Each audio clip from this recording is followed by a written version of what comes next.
2020 was a year of googlies for the global economy and for each individual national economy. Central banks helped out with unprecedented liquidity and pharma companies, of course, with vaccine research. Now, how will 2021 shape up? Unprecedented growth or an anemic recovery? And what for India? To answer some or more of these questions in our special series, Outlook 2021, let me invite Chetan Nayyar, Chief Economist and Global Head of Economics at Morgan Stanley. Chetan, thank you very much for joining us. No one can explain the world from an India point of view like you can. But I'm going to start with global economics first. Well, the first question really is economic recovery. You know, in this series, Outlook 2021, many economists have said that they expect a synchronized global recovery by either Q2 2021 or H2 2021, that is April or June. You agree? Yeah, absolutely, Lata. We agree with that. So we've been making a call for a while that you will see a synchronous recovery from March, April 2021 onwards. And essentially, we are making three key calls. First is that we're expecting global growth to be at 6.4% in 2021 versus 5.3% that the consensus has. Second is that we're expecting emerging markets to be actually doing very strongly. And emerging markets growth rate will be 7.4% versus consensus being at 6.4%. And then the third one is that we will see a return of inflation in the US especially, and in some of the emerging markets in 2021. We've been battling high inflation probably because of supply shortages, and it only ebbed in the last month when we got data from 7% plus. We came down to 6 point something. Even as we bring food inflation under control with supply linkages getting restored, are we going to face an uptick in India in inflation because of the global factors? I think there is a lot of uncertainty on India's inflation outlook, Lata, when I'm thinking about it. At this point of time, our base case is that these supply side concerns that have caused the inflation to go up will recede, and you should see a decline in inflation in India towards that around 4.5–5%. However, I am quite concerned that inflation having remained already above 6% for such a long time, how strongly has it weighed on inflation expectations, and therefore, can we really bring down inflation to that level? So there are risks which we think are high, while our base case is that inflation will come down. We are watchful of that risk, especially because the monetary policy is extremely accommodative. If you look at the interbank call rates, they are way below the repo rate. So I think in the context of negative real interest rates, it's going to be challenging to bring down inflation in India. Again, from an India point of view, when I last interviewed you, you were an outlier again. You had a minus 5.7 contraction for India in FY21 compared to most estimates between -7 and -10. You stick with that, and what is your forecast for 21, the year 21-22, the year we are discussing? So we are expecting that same number. It's still 5 points for us for FY21, and FY 2022 we're expecting 10% GDP growth. So while we are optimistic about FY21, we are not saying that that base effect will actually result into lower growth in 2022, i.e. FY 2022. So we are quite constructive, and that's following from our same framework that we have been using for our global outlook. Like this is a natural disaster. So think about the outlook when you're thinking about how would economy recover post a thing like an earthquake. So that is the most important thing to consider. And then the second is that the policy response has been quite aggressive across the world. Even in India, we discussed just now, real rates are in deep negative territory. So you have extremely accommodative policy stance across the world.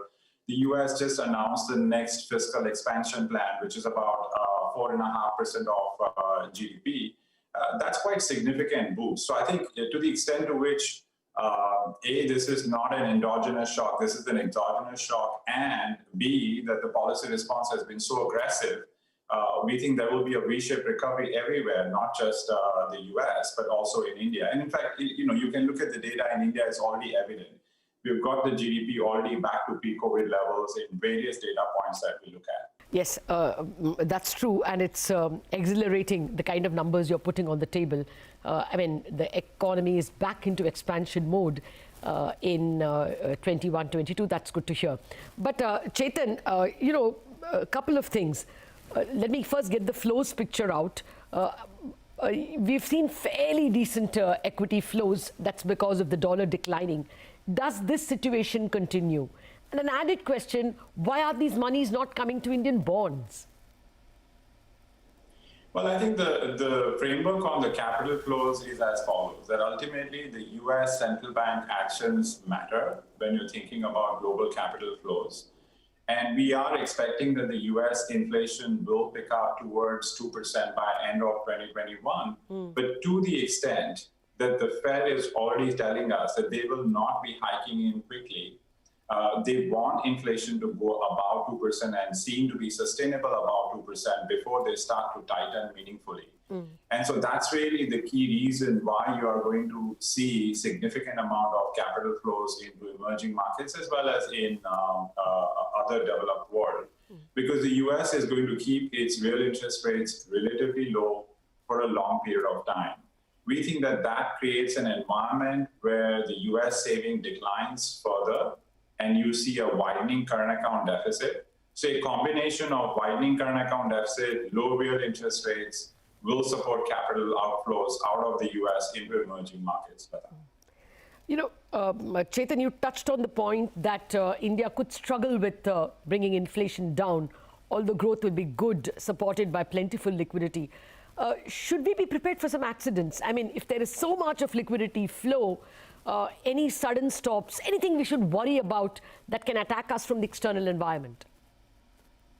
So from the external environment, I think the one risk that I am concerned about and I am already highlighting is really, again, in the context of what happens in the US, because the US monetary policy will be the key determinant of capital flows into emerging markets. And so on that front, look, currently our base case and the Fed's base case is that inflation will rise gradually and it will not be losing momentum once it reaches 2%. But, this is all into uncharted territory. We've never had a Fed policy action where the Fed is not tightening monetary policy unless and until inflation goes to 2%. In the past, the Fed has always tightened monetary policy before inflation goes to 2%. Yes. And so to the extent to which the financial system is in a pretty robust shape, and the private sector risk appetite is also in a pretty good shape because their balance sheets are also not impaired as much. If the Fed is going to be so accommodative for a prolonged period of time, do we lose control on velocity of money? And therefore, do you get an inflation momentum which is accelerating and forcing the market and the Fed to think about a disruptive change in the policy environment? And that's the key risk for the markets globally as well as for India. It's not the base case now, is it? Not the base case right now, but I think the risks are quite meaningful, and so therefore we are highlighting that. Okay, fair point. Now let me swing the pendulum to the other side. Since you say that there is going to be continued dollops of liquidity flowing, and we are on the cusp of a synchronized global growth, do you say this feels like 2003? Can we say that we are at the start of a multi-year growth cycle? I think it is very similar to 2003-4 cycle. The big difference, though, Lata, is the fact that the speed of the recovery is quite strong. So it is in that context is where I was concerned about that losing control on inflation momentum. Okay. The duration for which the recovery will last will probably not be as long as what we had during 2003-7. But the speed of the recovery will be much stronger than what we saw during that period. Okay, so we're going to, encapsulate a longer period of growth probably more quickly. Chetan, a final question to you, again coming back to India. It looks like from the Reserve Bank's latest papers that it will reiterate the inflation targeting framework at 4% plus or minus 2%. Is this a positive signal? This foreign flows that have been eluding Indian bonds, will they return? Well, I think it is an important policy objective that the Reserve Bank of India has laid out, Yes. And to the extent to which they are so far sticking to that framework, I think it is good news. However, you will have to follow up with that framework, on that framework, with actual policy actions. Okay. And as I mentioned earlier, and I think twice before, Yes. that India is running deep negative real interest rates, and they need to kind of take short-term policy rates closer to repo rates first, and reduce that magnitude of negative real interest rates that they have, and bring down that inflation towards, at least below 5%, to be then giving the market the confidence that that inflation policy framework that the central bank has laid out will be followed up in with actual actions. That's a lot. And sorry, Lata, your second question was on the bond. The foreign flows will return. I think the bond market has to be thinking about the fact that there is a strong recovery going on, and there is underlying pickup in inflation. I think that our rate strategists are not comfortable with investing in the long duration bond market. And so that sort of follows in from there, especially even for emerging markets like India, where there is a sign of a quick pickup in growth and inflation. Okay. Well, Chetan Ahya, you've brought a lot of clarity to our expectations and understanding of how 2021 will shape up. Thank you very much for joining us, and have a great 2021 yourself. My pleasure, Lata, and thanks for having me there. Okay. Well, that was a very exhilarating conversation. Chetan Ahya already has a much better view of the Indian economy in terms of much stronger. The contraction this year, it's only expected to be minus 5.7, and they're expecting a 10% growth next year. So they're already very positive on the India growth story. The two key takeaways from this conversation is that we could be in a 2003-like situation where we are starting a long cycle of growth, only this time the growth can be even faster. And the word of caution, India's inflation is not coming down very satisfactorily. We have to do more on that, and that could be a source of danger. With that, we're going to a break. Thanks very much for watching. We are back with more.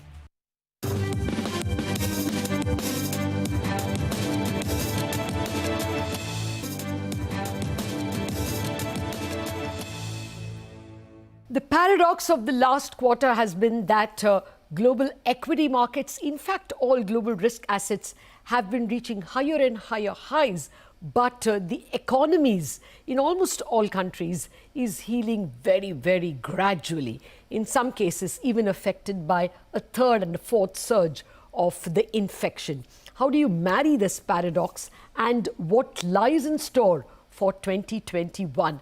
To answer all these questions, I have with me, someone who's looking at the economy very closely. I have with me Ethan Harris, Head of Global Economics, Bank of America Global Research.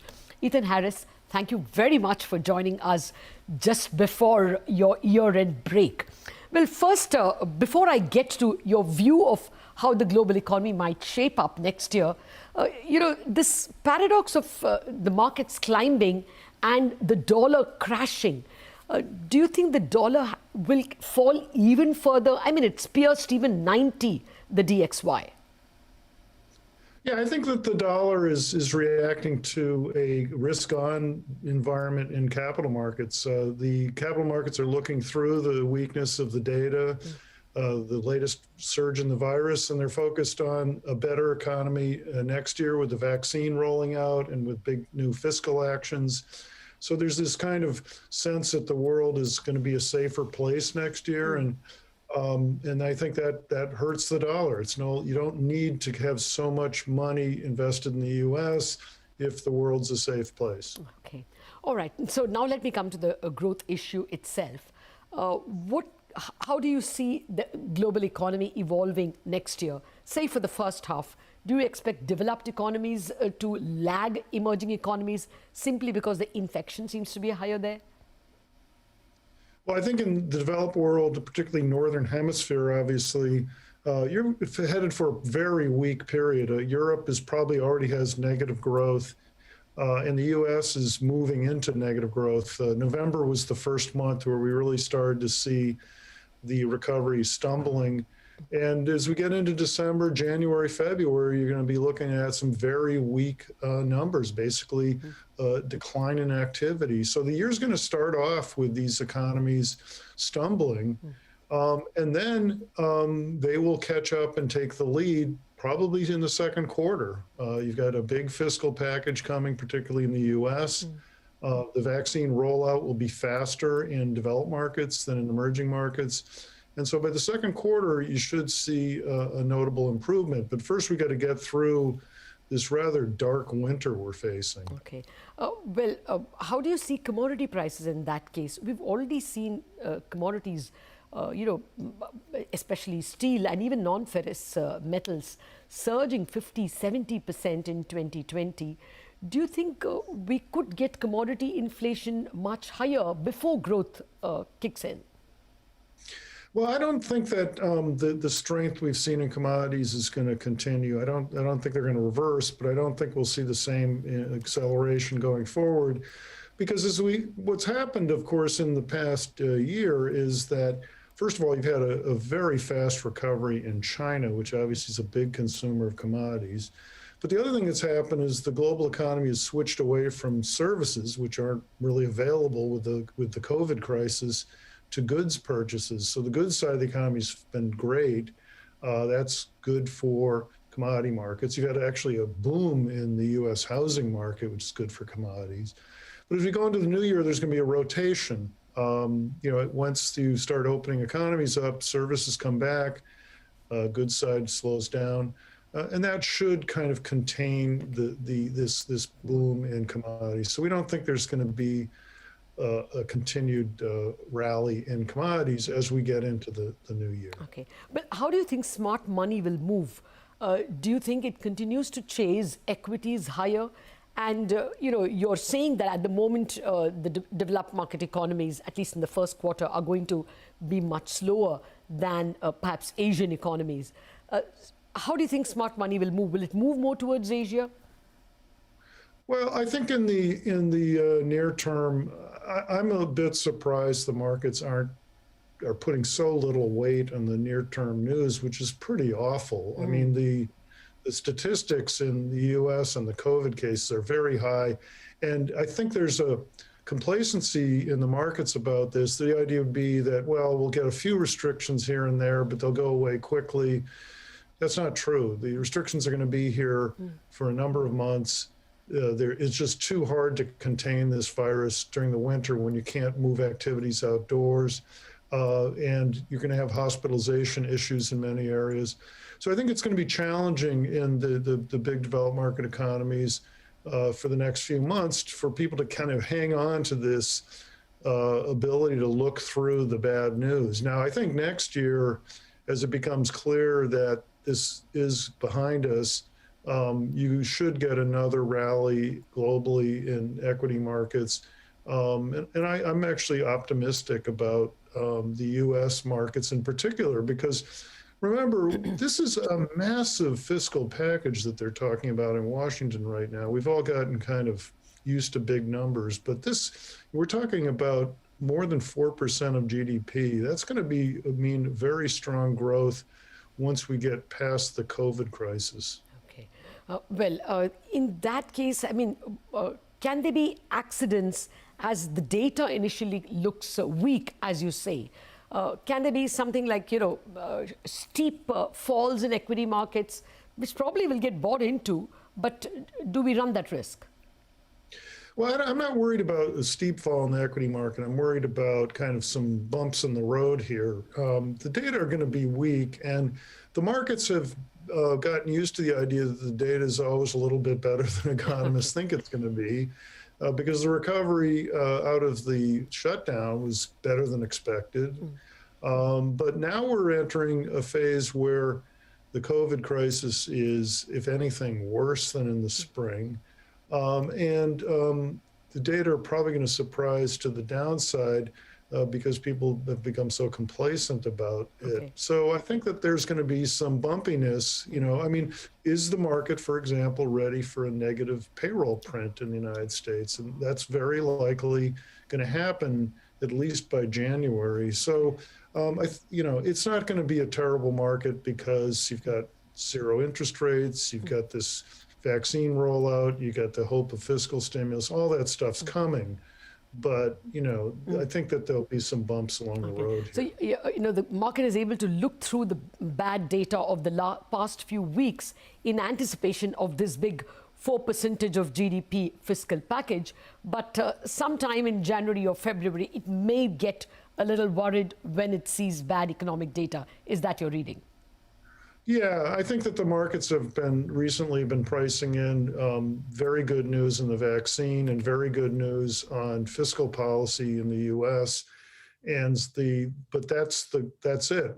That's now priced in. The next question for the market's going to be, well, how long is this weakness going to last? How deep is it going to get? When do we get the actual evidence that the economy is improving? So I think that the news flow will move from being these two very positive developments to more refocusing on the data and some concerns around the data. All right. But your reading also is that by the time we get to the second calendar quarter of 2021, things could recover in the developed markets because of the vaccine. And, most economists have been looking, at least whom I spoke to in our 2021 series, have been looking at a very good second half in 2021, a synchronized global growth. Would that be your thesis? Yeah, I think that actually the beginnings of the really strong growth will be in the second quarter, because let's remember that the problem with the virus is not so much cases as hospitalizations and deaths. And so if you can very quickly immunize your vulnerable population, those statistics will come down dramatically, and that will change the engagement in the economy. I think that people are willing to take some risks with their health, and they've certainly demonstrated it. But if it's no longer the high fatality and hospitalization rate, you can reopen. And then that second quarter becomes the kickstart to a more broad global recovery. So I think it starts, that turn is most dramatic, or at least most powerful in the U.S. And then in the second half, things get better broadly globally, and you have a synchronized recovery, as you point out. Okay, now for my big motherhood question that I'm asking a lot of economists. I was looking at how much central bank balance sheets have grown. After the global financial crisis, if I only took the G4 central banks, their balance sheet had increased by 20% of their GDPs. Now, the central bank balance sheets have grown by 60% of their GDPs if I took Fed, ECB, BOJ, and BOE. Do you think this can create some mischief in 2021 itself, or is this mischief for another year? Well, I think that what we've learned is that this balance sheet expansion is not a panacea for the markets or the economy. It's a modest stimulus. Okay. I think there's a tendency to overstate, how powerful this has been. It hasn't been that powerful. What has it done? It's prevented panic in the markets. It's kept bond yields a little lower than they would have been otherwise. But so I don't think withdrawal is the end of the world either. I think that when you are in a healthy economy and we can kind of wean ourselves off this, the central banks can gradually lower their balance sheets. And I just don't see a big deal around this. Yeah. All right. You've set my fears to rest. Now, let me end with an optimistic question. And I'm sure you're going to trash this question. There are a lot of people in emerging markets and in India who seem to think that 2021 is beginning to look like 2003. I mean, we are seeing the beginnings of growth, a lot of liquidity, and the start perhaps of a growth cycle. Does it look like this is going to be the start of a multi-year growth cycle like 2003 to 2007 was? Yeah, I think we're entering a period of solid growth globally. One of the things that's quite favorable here is we're starting from very low levels of inflation. And so central banks are not going to be in an inflation fighting mode anytime soon. Inflation tends to be business cycle killer, that and of course crises like the COVID or the financial crisis. But the macro backdrop should be good for a while, so we can have a cyclical recovery. Now, eventually, we're going to run into imbalances and inflation being the number one concern, and then we're going to start talking about late cycle concerns. But that's not a story for the next 2 years. Okay.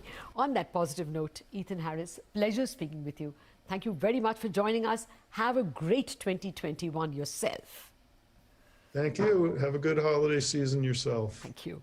Well, the message from Ethan Harris is that we should be starting a growth cycle sometime in the second quarter of 2021, and it may become a synchronized global recovery. No worries of inflation just yet. On that positive note, let's go into a break. We have much more lined up for you.